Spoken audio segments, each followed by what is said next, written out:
Welcome to E-Bible Fellowship's Evening Bible Studies with your host and Bible teacher, Chris McCann. For more studies, visit our website at www.ebiblefellowship.org. And now, here's Chris McCann.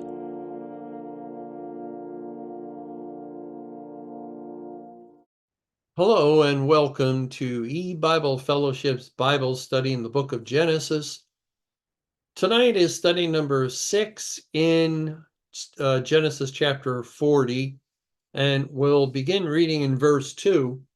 And Pharaoh was wroth against two of his officers, against the chief of the butlers and against the chief of the bakers, and he put them in ward in the house of the captain of the guard, into the prison, the place where Joseph was bound. And the captain of the guard charged Joseph with them, and he served them, and they continued a season in war.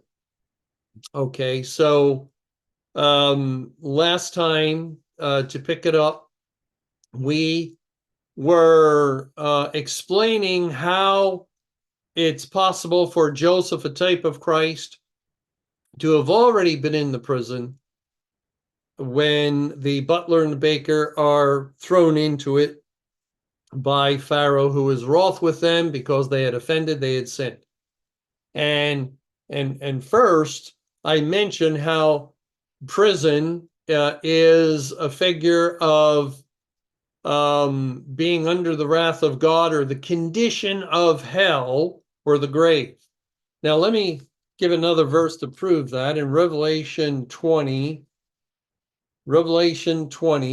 we read in verse 1, and I saw an angel come down from heaven, having the key of the bottomless pit and a great chain in his hand, and he laid hold on the dragon, that old serpent, which is the devil and Satan, and bound him 1,000 years, and cast him into the bottomless pit, and shut him up, and set a seal upon him, that he should deceive the nations no more till the 1,000 years should be fulfilled. And after that, he must be loosed a little season. Okay. Now, the binding of Satan, the angel came down, is Christ. We can understand that, not angel, but messenger. The Greek word can properly be translated as messenger. Christ is the messenger of the covenant. He came down from heaven. He went to the cross. At the cross, Satan is bound, and according to the biblical language, cast into a bottomless pit, which means he was in the condition of hell, not an actual place. We know since the cross, Satan is going about as a roaring lion, seeking whom he may devour. But from the biblical perspective, he was bound about with chains, cast into a bottomless pit. And over in 2 Peter 2, we have confirmation of this. 2 Peter chapter 2, or it explains what this bottomless pit really is a figure of. In 2 Peter 2, verse 4, for if God spared not the angels that sinned, but cast them down to hell, and delivered them into chains of darkness to be reserved unto judgment. You see, the chains that Christ, who is that messenger coming down from heaven, he bound them about. He bound Satan about, cast him into the bottomless pit. And that is said to be cast down to hell, delivered them into chains of darkness. Now, keep in mind, 2 Peter 2 is writing in past tense, and this would have been in the 1st century AD. So it's looking back to the cross in 33 AD and what happened spiritually to Satan. He was bound about with these spiritual chains and reserved unto judgment, the official judgment day that was long off into the future, in the first century, but now in our time is here. We are living on the earth right now in the day of the wrath of God, the official day that the Bible long warned about, long declared, seek Jehovah before that day come. Well, that day has come, and there's no more seeking Jehovah unto salvation, because God has accomplished it. He's completed the salvation of all his saints. But here, the casting into the bottomless pit. Now look at verse 7. We were told he would be loosed after a little season. Then verse 7 of Revelation 20, and when the 1,000 years are expired, Satan shall be loosed out of his prison. Prison? Where'd that come from? He was thrown into a bottomless pit, which we know 2 Peter 2 tells us was hell. And you see, hell, bottomless pit, prison. And we can, the Greek word translated bottomless pit, abysso, is also translated as the deep, the deep. And in Romans chapter 10, we find this same word, abysso, used in a verse that will reveal that it identifies with death. In Romans 10, verses 6 and 7, but the righteousness which is of faith speaketh on this wise, say not in thine heart, who shall ascend into heaven? That is to bring Christ down from above, or who shall descend into the deep, abysso, into the bottomless pit? Yes, the two words bottomless pit are translation. The King James translators translated abysso, bottomless pit, both words. Here, they translate as deep. Same Greek word, identical Greek word. Who shall descend into the bottomless pit? We could read it. But who shall descend into the deep? That is to bring up Christ again from the dead. You see the link, the tie-in with the deep, the bottomless pit, and death. Death, because hell is the grave. Sheol, look it up. In the Old Testament, 31 times about. And it's the only Hebrew word used in the Old Testament, translated as hell, and equally about 31 times, Sheol is translated grave. And the grave is where you put the dead. So to go to hell is to go to the grave, go to death. And that's what Romans is getting at. So Satan's binding was a period of 1,000 years. It's not meant to be taken literally. The churches and anyone who takes the 1,000-year references in Revelation 20 literally is bound to come to error, and they have. In the Bible, the number 10 or multiples of 10 points to completeness.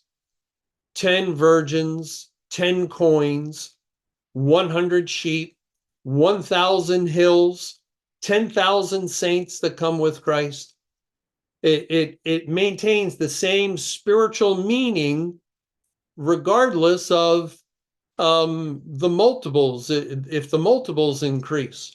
So the 10 virgins point to the completeness of professed Christians within the churches during the church age in Matthew 25. 5 wise, 5 foolish.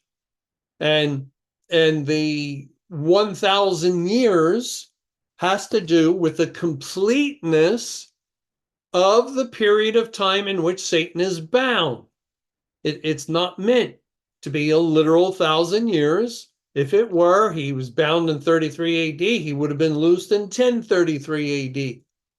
But no, God is indicating he will be bound for the completeness of my plan for his binding. And it so happens that Satan was bound over the course of the church age. The entire period's a match the church age began in 33 AD on Pentecost, and then the church age ended in 1988. 1955 years was the duration for the church age. That is also the duration for Satan's binding. And we know that Satan, upon his loosing, comes against the camp of the saints. You could read that if you keep reading in Revelation 20. He's loosed out of his prison. All of a sudden, we read of Gog and Magog that come against the camp of the saints. Satan and the Gentiles, or the nations, the ungodly, the unsaved of the world, come against the church. And in Revelation 13, we read in verse 1, and I stood upon the sand of the sea and saw a beast rise up out of the sea, having 7 heads and 10 horns, and upon his horns 10 crowns, and upon his heads the name of blasphemy. The beast coming up out of the sea. Remember the deep, reference to deep in Luke 8, that Greek word abysso, translated deep, Romans 10:7, is translated deep one more time in Luke 8, where the about 2,000 swine went over the edge and into the sea and were choked in the deep, in the abysso, in the bottomless pit.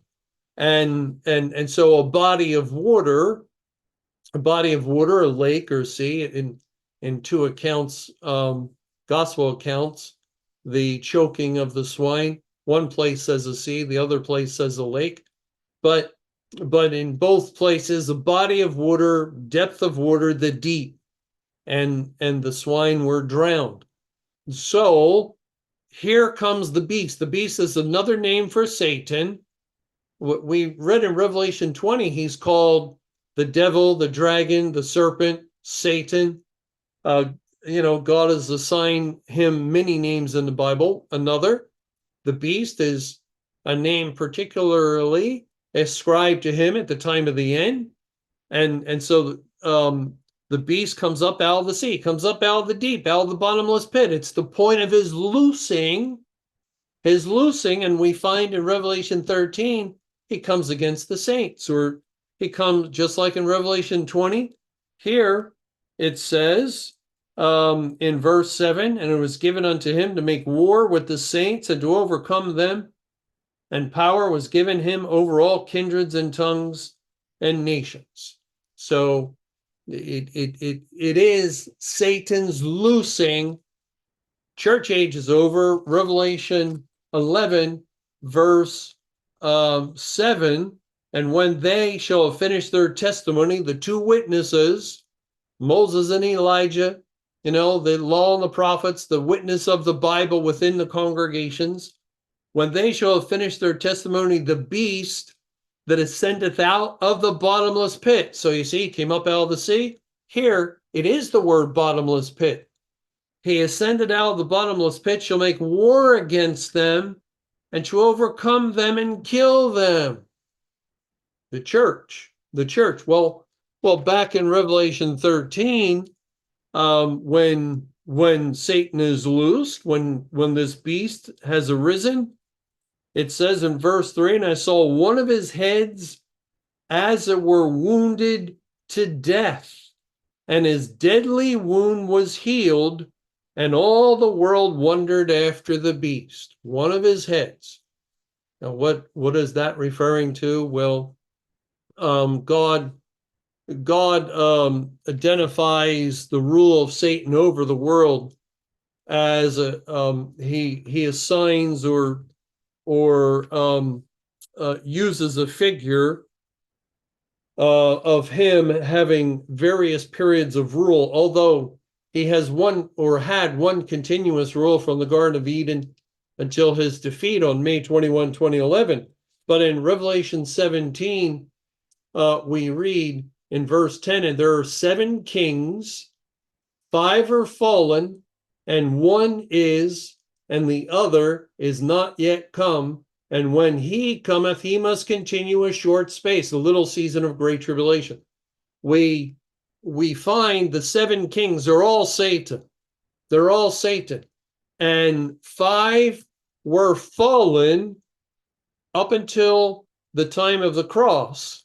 In all Old Testament history, it was as though there were 5 periods wherein Satan ruled, and I don't want to get into all that. It can get a little complicated. But for instance, he began to rule in the Garden of Eden after defeating Adam through the lie. That would be his first rule, and then he would have reigned probably until the flood, because a big change took place on the earth, impacting him because he ruled over men, and all the men were dead outside of the ark, and so he that's what you look for, major changes in epochs of time. And so his first rule would have come to an end at the time of the flood. Then when men began to multiply after the flood, his second rule, and so forth. So 5 were fallen, 5 periods of his rulership over the earth was accomplished up until the cross. And then 1 is big change in his rule at the cross, because he's bound now. He's wrapped about with chains. He's cast, as it were, into a bottomless pit. He's in the condition of hell. And so that is the 1 rule over the New Testament era, or over the New Testament church age, while he's bound. But then when the church age ends and he's loosed, again, major change. And that's why the language of Revelation 13 of really, it's as though God's putting words into the mouths of the people of the world. I saw one of his heads, as it were, wounded to death. I mean, he took a death blow at the cross, a death blow. He's been in the bottomless pit. The bottomless pit, again, identifies with death in hell, the grave. He was killed, and his deadly wound was healed upon his loosing. And so, we've all seen the tremendous increase in wickedness upon the face of the earth. Well, it began in the churches. It began, the first institution to fall in God's end time judgment program was the corporate church. Satan entered in, and the church went wild. It lost its mind. Doctrinally, that's how you have to really examine it. They went off the rail, and they began teaching every false doctrine and gospel under the sun, falling over backwards, holy laughter in the aisle, speaking in tongues, just things that they're not sound in the least bit. And you wonder, well, how could hundreds upon hundreds of millions of people go after these things? And the answer is God gave them up, and Satan took his seat, sitting, ruling over the congregations as he was loosed, because God was using him to bring judgment on the church, to destroy that institution of the churches and congregations of the world. And where did all this power come from? Because he had been constrained, restrained by spiritual chains. God was holding him back, and we can see now upon his loosing what God was holding him back from. Even in the nations, the hand of God's restraint, using his spirit, was upon the hearts of wicked men, of unsaved men. You could go back a couple hundred years, and yeah, sure, there's been evil outbreaks, wars, and terrible things, individuals who do the most horrible of things to his fellow men. But overall, in general, go back 200, 300, 400 years, and you go into a village, and it'd be quaint little hamlet, and the people would have basic morality, and there would be not only politeness and respect, but obeying the law of God written upon their hearts as the Spirit would direct them to do so. And now you go into any village in the world, it used to be the big cities were the Sodom and Gomorrah sites, and now it's indiscernible. How do you can't tell the difference. There are still some differences, to be honest, but you find the mindset of the kingdom of darkness of Satan, because of the electronic medium, was spread across the earth like crazy in practically every town and village on earth. And this was the tremendous increase that he had been restrained from doing over the 1955 years of his binding. But at the time of the end, the constraints were lifted, and for 23 years he was triumphant. Well, don't want to get too far into this. I already went a little further than I was planning on. But as far as what we're looking at in Genesis chapter 40, the prison, again, the prison is a figure of the condition of death, hell, which the unsaved have been in, which Satan was in, which Christ was in at the foundation of the world. He experienced death. He experienced sin by bearing it as he was laden with the sins of his people. Remember in Genesis 3, when Adam and Eve had sinned, and God made the statement. Let me turn back there, because it's very telling statement in Genesis 3, verse 22. And Jehovah God said, behold, the man is become as one of us, to know good and evil, because he ate of the tree, and the wrath of God came upon him. In the day you eat thereof, God warned, in the day you eat thereof, you will surely die, or dying you will die. And so he did. In his soul condition, mankind died. The soul that sinneth, it shall die, Ezekiel 18:4 tells us. And he came to know. He was curious about evil. Eve was curious about evil. What is this mysterious tree of good and evil? Gotta know. God set a law about that tree. Don't eat. In the day you eat, you'll die. And man's curiosity with evil has been ever present since. We gotta know. Oh, what's this thing I'm not supposed to look at? What's this thing I'm not supposed to hear? Or what are these words I'm not supposed to speak? What is this line I'm not supposed to cross? Curiosity killed the cat. Curiosity killed man. Man is the curious, George. We're the ones that have to know, what is that new evil? What is that latest thing, that desperately wicked thing? Because it's the nature of the sinner. The nature of the sinner. He's bent towards sin. He loves sin.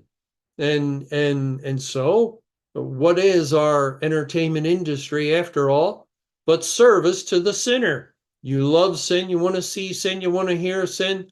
You want to experience sin. We will deliver. We will deliver. We'll give you the story. We'll sing the song. We will tell the tale of murder and lust and adultery and lying and stealing and every evil you're not supposed to do. And you're curious about it. You're curious. You want to know about it. Well, yeah, we know what comes. We know after you eat the forbidden fruit, misery comes, destruction comes, ruin comes, death comes, and every evil imaginable comes. And you see, God has save certain ones, and he's pulling us out of these things of the world, and he's directing us to that which is good. Why doesn't man have curiosity for good? Why isn't he desirous towards the good? Why is it always the evil? Again, because he's bent, he's crooked, he's perverse in his sin. It's only in salvation, when God gives a new heart and a new spirit and a new ongoing desire to do the will of God, that now these oddballs, of course we're the oddballs, when a world is immersed in iniquity and sin and delights in nothing but evil 24/7, and then you have those who all of a sudden are going another way, and they want to read the Bible on Friday night rather than go out partying.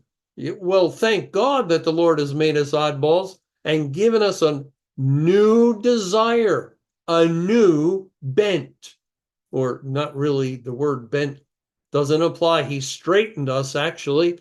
He's corrected it inwardly in our soul. We still have the flesh that is bent towards wickedness, but by God's grace, we have to bring the body under, and he gives us the ability to do so. Well, again, we're running out of time, but we'll come back to Genesis 40, and we'll get into the discussion. You see, the Bible's like a portal, that just goes into depths of knowledge and wisdom, and all the Bible's interconnected and related, and so we can just enjoy.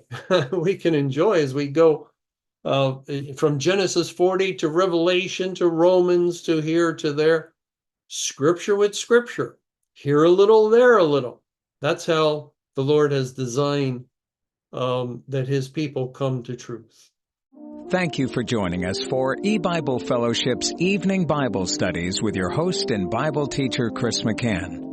For more studies and information, visit our website at www.ebiblefellowship.org. Until our next Bible study, may the Lord's perfect will be done.